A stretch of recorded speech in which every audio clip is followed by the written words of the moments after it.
So in this edition of Markets and Macros, we're going to talk about Reliance Industries and what is basically driving their valuations.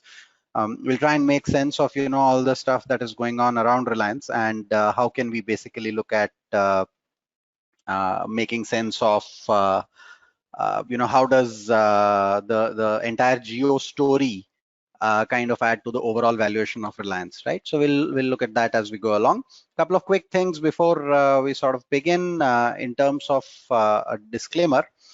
Uh, this is not a recommendation to buy or sell any stock or security, so please treat this only for educational purposes. Our idea is not to kind of recommend a buying or selling into any asset class or security, right? Let's rush directly into Reliance. Now, the first thing we need to understand about Reliance Industries is basically what all does it do, right? We know it's a behemoth, we know it's a big company, we know it's a major name in the oil and gas and petrochemical segment, and since then has moved dramatically fast in the telecom, uh, technology and retail space as well. We do need to get a sense of how big are these and what's driving the overall valuation of Reliance as we go along, right? To understand this, it probably helps us to go back a little bit and see how has the stock price of Reliance basically played out, right? So somewhere here was when they launched Jio, right? End of 2016, I think beginning of 2017, somewhere is when Jio started kind of coming into its own, and that's where the stock price started kind of going up. It kind of went up steadily over this period uh, till the beginning of this year. Then, of course, the coronavirus led shutdown happened, and the price kind of tanked, and then started the entire investment thesis in the Jio platform story. So this is the Jio platform story that started playing out, right? Where starting with Facebook and then going all the way up to Google, you had a clutch of investors coming and picking up stake in Jio platforms to the tune that Reliance has already sold 33% in Jio platforms as of now, right? Then of course we had other news that was coming out with respect to Reliance Retail as well, trying to kind of get in some investments, and also it probably kind of changed the entire spectrum of how the firm operates. A lot of the data that we have picked up today is picked up from the Reliance annual report and investor presentations, and it would be actually interesting to note that even in terms of the order of the data that is given, Reliance has now started reporting data on Jio and retail before its oil and gas and petchem businesses, right? And just in terms of the order of how you are revealing data, despite the fact that bulk of their revenue still comes from these segments, they have chosen to kind of talk more about Jio and the retail business in most of their presentations before talking about oil and gas and petchem, right? So that's something that is interesting. Let's understand what all does Reliance do. In fact, you see here they've started listing down in terms of their businesses. Retail is the first one, digital services, media and entertainment. And if you look at the number of revenues, basically the largest chunk of revenue comes from refining and marketing of petroleum products. So basically the petroleum refining business is the major chunk that is there. The second largest one, while retail revenue wise is the larger one, but there is sort of a double counting in retail. I'll come to that in a minute. Petchem is the other major driver. In terms of profitability, Petchem is the largest. In terms of operating profits, Petchem gives you the largest amount of operating profit for Reliance, right? And then of course you have small amount of money coming from media and entertainment, small amount of money coming from oil and gas exploration, right? The big sort of areas of thrust of Reliance in terms of the value are obviously at this point of time digital services and retail. And what they seem to be trying to do is somehow leverage their ability across all these verticals, all these three, and somehow kind of put them together and give a package to people, right? And we'll see how what all is available and how they can probably kind of combine all of this on the same layer of technology that is playing out. And essentially that is what is creating some sort of a frenzy with respect to how Reliance is this thing. Now this is one part about Reliance.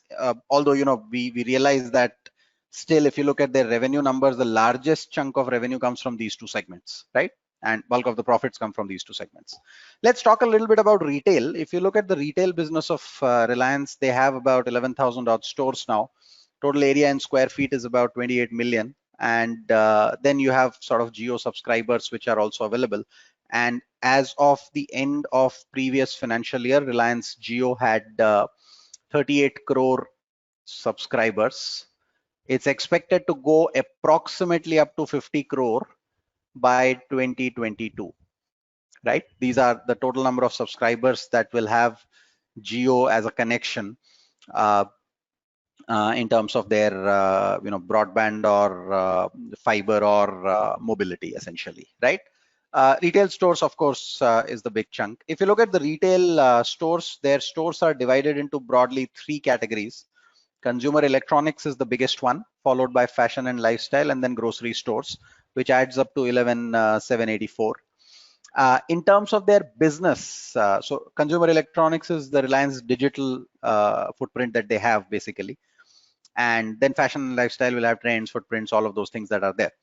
Now, if you look at the breakup of the revenue of that 1,62,000 crore, you have the largest chunk coming from connectivity. So this is nothing but the telecom recharge coupons that kind of gets sold across these segments. This is the chunk of the retail revenue that basically comes out of that segment, right? So there's sort of a double counting, because what would typically happen is Reliance Retail would count, let's say, 100 rupee voucher of Jio as sales, and then 99 rupees out of it as cost. So it eventually basically goes out of the spectrum and goes and sits in that 99, basically goes and sits as revenue in the context of the telecom business, right? So that in a nutshell is what we are looking at with respect to the overall portion of Reliance's you know, segment of retail revenue. Now, if you go further, you will also see petro retail. So all your petrol bunks that you have under Reliance BP now, because that's a JV now with Reliance and BP, all of that also first accounts as retail revenue. So nearly 70,000 crore of this revenue in retail is not per se what we would traditionally call as retail business in India, right? So that we have to keep in mind when we are looking at retail. The rest of it, which is consumer electronics, fashion, lifestyle, and grocery, is the core retail business of Reliance, which comes out of that, right? Let's turn our attention towards Jio Platforms. So obviously, this is a set of investments that had happened till the time Reliance came out with the annual report. This is picked up from their annual report. Post this, Qualcomm and Google also kind of came in. So there is a chunk of investors who have come and put money in terms of the Jio Platforms, and we'll look into this in more detail. But the primary ones that are interesting here are Facebook, Google, and Qualcomm, right? So these are the major ones who are sort of very, very interesting with respect to, you know, who has invested money in the Reliance Jio Platform scenario, right? Now let's just look at Jio Platform in terms of, you know, what all is available with respect to Jio Platforms. And you will see a host of, you know, products which are actually available on this setup of Jio Platform. So starting right from your My Jio account management stuff, going all the way up to, you know, stuff like Jio Cinema. They bought a few things in between. So Jio Savan is there. There's a games thing here. You have Jio Chat as well that is available. You have Jio Ads, cross-device marketing, you know, advertising technology platform. You have a cloud service available. You have a browser available. You have a smart living and smart home setup available. This is the chat bit. You have Jio POS, you know, which is peer-to-peer mobile recharging on a commission basis. You have something called as Tesseract, which is you know, into virtual reality. They acquired a startup some time back. You have an education platform. You have JioMart, which is basically your you know, online to offline commerce platform. And you of course have Jio Money and Payments Bank that is available, right? So there is a host of sort of possibility that can get created based on what is available. Now this is interesting. In fact, I think we missed out. There's Microsoft as well that is available here in terms of investments, if I'm not wrong, right? So put together, we have a chunk of people who have invested money in Jio platforms and given it a sort of reasonably large valuation. If you look at it, nearly to the tune of about 5 lakh crore is what is being given as valuation to Jio platforms at this point of time as we speak. Now that's on Jio platforms, what all is available, and we'll try and again link all of this together as we go along. If you look at what Jio platforms owns today, so obviously we've looked at some of these platform offerings which they have, for example, something like a health hub. And then we look at all these acquisitions that they have done. I'll talk about some of these in a moment. And you obviously have the Jio Infocomm, wireless broadband, home broadband, and enterprise and SMB broadband services which are available, right? Now let's think about all the acquisitions that they've done. In the last 3 years, they've invested about $3 billion in acquisitions across verticals, right? They've put in media and education, they've put money in retail, they've put money in telecom and internet firms, digital, chemicals, and energy space. They acquired 83% in Grab for 30 million. So that's logistics, right? Grab is basically logistics. You have Hamleys for 89 million. That's retail, basically one sub-segment of retail. EasyGov for $10 million.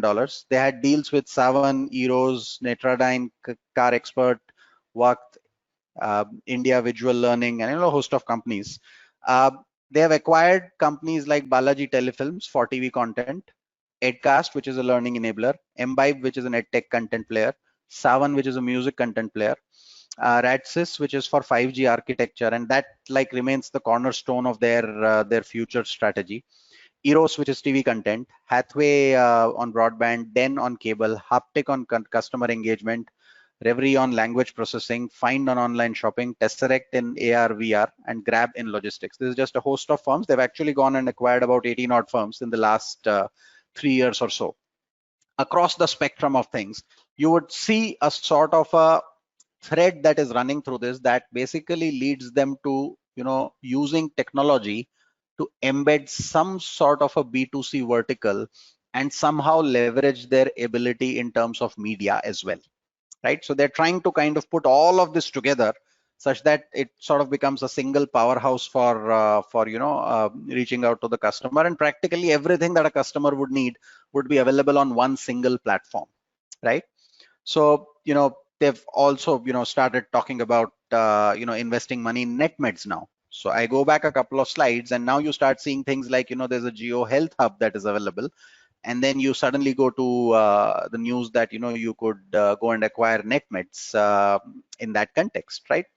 So large, small put together, they have about 18 odd either acquisitions or sort of JVs or some sort of agreements that they've signed in the last 3 to 4 years, right? Then you go to media and look at their investments across media, both in terms of news channels, both in terms of entertainment channels, and digital entertainment as well as publishing business. And then they have a film entertainment business as well, which is available, right? So that's the contour of what all Reliance has their hands in. In terms of petroleum, they are big in refining. That's their largest chunk of business, basically, where they come up with all sorts of products. In fact, there's a very good sort of infographic in their annual report, which I would suggest you go and look at. Just gives you the expanse of products they come up from they bring out from the retail, from the refining segment of theirs, right? And then of course they do petroleum retail, and they have used all their the petrol bunks to kind of also start selling stuff in terms of highway plazas and all of those, right? If you look at the performance of Reliance, so what Reliance traditionally used to be and is still is it's a refining powerhouse, right? It's in terms of refining business, it's a real powerhouse because of the availability of its refining capabilities, right? So what you see here right in the top row is the refining margin, gross refining margin that they are able to derive. And how much have they outperformed something like Singapore complex refining margins, right? So Singapore complex is the sort of your benchmark around this, and how much have they outperformed that by is what is given here. That's nearly twice of Singapore in a lot of the segments. In fact, if you want to check, in the first quarter of this year, Reliance had a gross refining margin of about $6, whereas guys like BPCL and HPCL reported refining margins of less than $0.5 per barrel, right? So there's like a 10 times difference from what the other guys are reporting in that context. So this is because of solid technology that is available for their refining business, and obviously the lineage of their plants is their new plants, more complex plants, so you can refine crude oil better to come up with higher value products and do that quickly. So that's why they're able to generate this value. In the petrochemical segment, they are a powerhouse in chemical segment in India. Practically nothing that we use in terms of stuff around us that uses some sort of a plastic or sort of synthetic material, nothing would be made without somehow Reliance being involved in the process somewhere, right? So it'll be available in infrastructure segment, pharma and healthcare, transport, automotive, agriculture, industrial, water storage, supply, residential. Practically everything that we use in its value chain would have a possibility of having Reliance somewhere, right? So that adds a huge chunk of sort of visibility in terms of the entire value chain of what all we use, both on a B2C and a B2B platform with respect to Reliance, right? Now let's try and understand this game and gauge what is happening. This particular slide is sort of influenced, or we've taken this up from we've read an article at the Ken. Highly recommend the Ken Good articles available, so you could look at those. But try and understand or visualize how does the entire technology infrastructure play out, right? So you have a telecom company, like let's say Airtel or whatever. You use a phone. The phone has an operating system which you use to buy or sell a product or a service, right?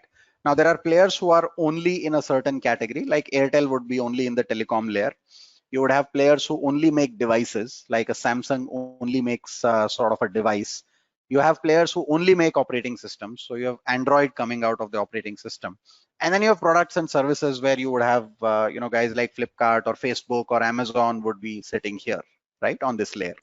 Now people try to kind of go across layers, but they have not really been able to go across layers. So what is interesting is that this article discusses about the strategy of Jio in that context. Most people have not been able to basically go across this spectrum successfully. In fact, the least in terms of value chain is a telecom company.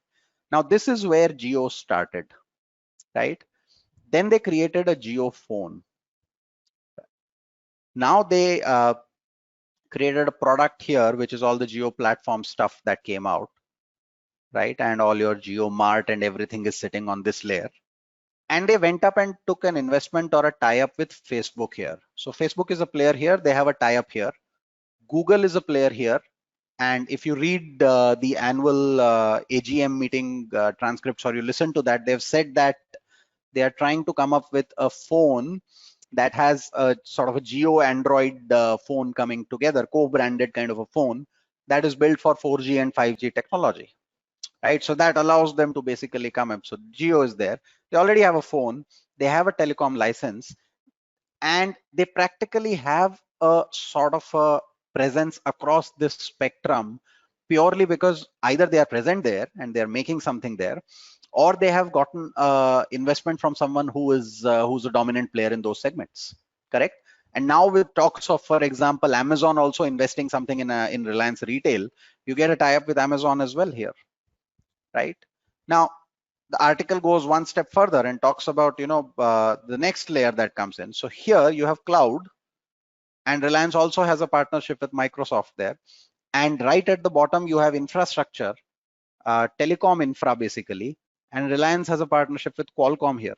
Qualcomm is also invested in Reliance, right? So if you look at Jio as a player, they're now present across the spectrum of this entire value chain that the technology stack is basically called as, right? And that gives them an immense sort of power to kind of look at consumer preferences and understand what's happening, right? You merge in the entire concept of data. Now go one step further. This is a slide picked up from a report that talks about how internet giants in China are basically expanding their business ecosystem. So this is about Tencent, right? So for example, Tencent is present in social media, they're present in sort of commerce, they're present in games, they're present in offline to online experience. Then they move into technology, finance, logistics, media and entertainment, and whole sorts of things. Now, if you look at Reliance as an entity, you'll probably see that Reliance is present across some of these parameters. They're present in retail. They are trying to basically get in social media. They have GeoChat, but now with Facebook's partnership, they practically have WhatsApp with them in that context. In terms of WhatsApp, India has about 40 crore WhatsApp users at this point of time, right? And that is a segment that, while we don't know how they will leverage it, but is available at this point of time, that tomorrow maybe you have this entire stack available where you could take a WhatsApp user who is able to transact directly with JioMart using some sort of a seamless technology that is available. And that gives an enormous sort of stickiness to the consumer, that a single platform can basically deal with practically everything that you need. You get your media entertainment from there, you get your social media from there, you get chat services from there, you get consumption related stuff from there, which is JioMart. And you can just keep on adding services to the entire piece, and everything that a consumer could basically need, an offering would be available for that on that single platform, could be available on a single platform. Now, we don't know how that kind of plays out, but with all these partnerships and strategic investors coming in, Reliance has moved to that domain where practically a lot of their valuation is coming from that segment, right? So now let's try and make sense of what lies ahead here. We are looking at a company whose total market cap is about 14 lakh crore, right? That's the sort of market cap that Reliance is talking about, right? At this point of time, if you actually look at a broad context, your 5 lakh crore or so is approximately what Jio brings to the table. Roughly about this much is what retail brings to the table. And so your rest of the business is available at about 4 lakh crore, right? Approximately. Reliance is now, remember, a net cash company. So practically the market cap and enterprise value should be in a sense similar. This is based on what Jio Platforms value is at this point of time, based on all the investments that have happened. If you go back a few slides, you'll see this 25% going for approximately 1.15 lakh crore. So give or take a few, 5 lakh crore is what we've taken. Some reports are suggesting that Reliance Retail should be valued at about 5 lakh crore, and that's a possibility given the kind of sales and numbers they have. The remaining segment of their business, if you look at the total EBITDA that is available from refining and marketing and petrochemicals, that's about 50,000 odd crore, 50k crore, slightly more than that. And if you ascribe 4 lakh crore to this, you're basically saying, 4 lakh crore divided by 50,000 crore EBITDA, you can actually calculate what is the enterprise value to EBITDA that you're ascribing to this business. That's about 8 times, which is reasonable, maybe slightly on the higher side, but you would expect that, top-notch refining player would probably get that kind of a valuation. So that's coming from their sort of petroleum business, or the entire oil and gas pack that is there. Now, they're very clear that going ahead, that's not going to be the story. So that's why you also see sort of very clearly establishing that pattern in their reports. Now, the key themes that you would probably want to kind of focus on is what's going to happen here and what's going to happen here, right? So let's take both of these one by one. Let's understand what's playing out at Jio Platforms, right? And I'll refrain from coming out with any kind of specific valuation or sort of recommendation, but let's understand the possibilities here, right? They are turning out now, given that you have about approximately or expectation of about 50 crore users on this, and you also have a tie-up with Facebook, which has 40 crore sort of WhatsApp users in India.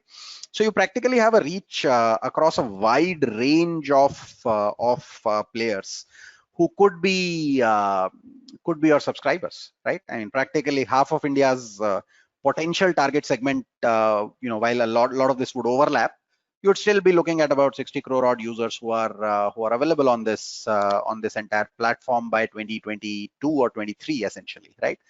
Then you add the entire idea of content to it, right? Which is what, if you look at Amazon strategies, you're given a Prime subscription, and you keep coming back to the app, and because you keep coming back to the app, you can sell a variety of other products. So content is like the piece that binds the consumer together. So you bring in content there, then you offer sort of other services, right? And the limit could be just the imagination in this. You could offer games, you could offer virtual reality. They are trying to buy NetMeds, right? And you have pharmacy, online pharmacy. You go back and look at that slide, and you'll see that there is a host of things that could come. Online health, online entertainment. Everything is available on that single platform in terms of what is available. And then you have things like new apps which are coming up. So you have things like JioMeet, right? Now, while JioMeet is a new product that has come out, looks very similar to what Zoom is. What is intriguing, and this is again in no way to try and ascribe what JioMeet would eventually evolve into, but for your B2B customers, there is sort of an embedded product that is available, which can probably evolve into something better. Plus, anything else could be just bought off the shelf with all the money that is available, right? Now, just to give you a sense, Zoom's market cap is $75 billion, right? Jio platform market cap, if you divide this number by 75, is about 75 rupees, is about $65 billion. The entire platform's valuation is 65. I'm not saying that JioMeet can go to $75 billion, because there are other video conferencing solutions available at 5 billion, 10 billion. But the point is that every product that comes in has the potential to add $5 to $10 billion of valuation. $5 to $10 billion of valuation here is, even if you assume at $5 billion per product that they can actually scale up and acquire from the market, you're talking about 50, 60, 70,000 crore, kind of, numbers. If you can go to 5 to $10 billion in that context, and for a company that runs at a 14 lakh crore market cap, you get 10 of these products that give you $50 billion. You've added another 3-4 lakh crore to the market cap, right? Now, the expectation that people are building in is either they will be able to build these products, or they will be able to buy these products from the market, given the kind of reach they have, right? So make no mistake, with every announcement they come around a product that comes on Jio platform, you could have a sort of a frenzy in terms of the market believing, okay, what's going on with this particular company, right? Let's go to retail. At this point of time, they have a huge sort of expectation built in. They have a brick and mortar presence at this point of time. There is no two ways about it. They're trying to build JioMart. While initial reviews have probably not been great, but it's probably a matter of time while they'll refine it and bring it out, which then goes head on with someone like Amazon, unless Amazon decides to kind of invest in them, right? So that's one part of the story that is probably going to play out. JioMart is also going to bring in a lot of local sort of mom and pop stores or kirana stores on the platform as sellers, who become customers to Reliance's wholesale business, essentially, right? Reliance is also trying to create what is called as a point of sale sort of system, which goes to all these local stores, and it sits as an inventory management system, a payment system, and sort of a software as a service that is available for the local kirana store. Now, just combine these two. Today they have 15,000. Their target is to go to 5 million over the next few years in terms of these number of point of sale instruments that are available. And then you combine this with the fact that they have a lot of users who are sort of going to be consumers of this particular retail story in India. And now you link the two. The fact that you have 50 crore users here and you have all the products available on this side, all the supply chain available on this side, and you create a seamless environment here. Add to this the entire content piece that you can build up around the media businesses that you have, and you have a sort of a heady cocktail that is available, which can keep sort of investor frenzy very high for a fairly long period of time. A lot of the people would probably believe that this has the potential to be the next sort of tech stock in India. One of the other things that probably seems to be driving this entire frenzy is that there is a relative lack of sort of tech plays in India, right? The likes of Apple or Facebook or Amazons of the world, who are driving valuation globally or in the Nasdaq. India doesn't have too many of those plays, and Reliance is one of the proxies that is being considered in that context, because Facebook has invested in Reliance, Amazon is in talks to invest in Reliance, Google is invested in Reliance. So we're looking at Reliance as a proxy of a way of how they will play the Indian market through a local player. It also kind of shows that the company has been able to raise all this money in this kind of an environment from global marquee players, that a lot of them also consider Reliance as a key player in their sort of movement in India over the next few decades, right? And that's why they would invest so much money in someone like a Reliance Industries. How Reliance monetizes it is something that is going to be seen in the future.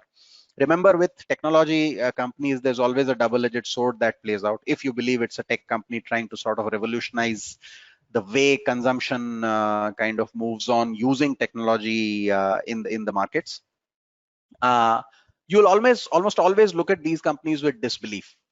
If you look at Amazon's valuations for years, you would believe that it's sort of a disbelief. When one fine day Amazon comes out, and now Amazon can basically come out with a product on their will, and you have a ready market segment available with them. I think Reliance is trying to build something of that sort. Obviously, there's a lot of global expertise that is required in building that, which is probably why they have gone ahead on this route and said that we'll take these investments rather than build everything from scratch.